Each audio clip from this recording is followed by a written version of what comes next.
ॐ ऋतं च सत्यं च बीद्धा तपसोऽध्यजायत ततो रात्र्यजायत ततः समुद्रोऽर्णव स्वाहा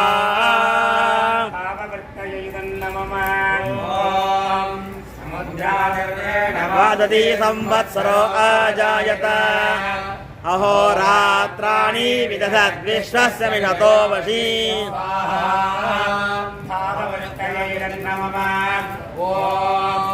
सूर्याचन्द्रमसौ धाता यथा पूर्वमकल्पयते विभञ्च पृथिवीं चान्तरिक्षमतो स्वाहा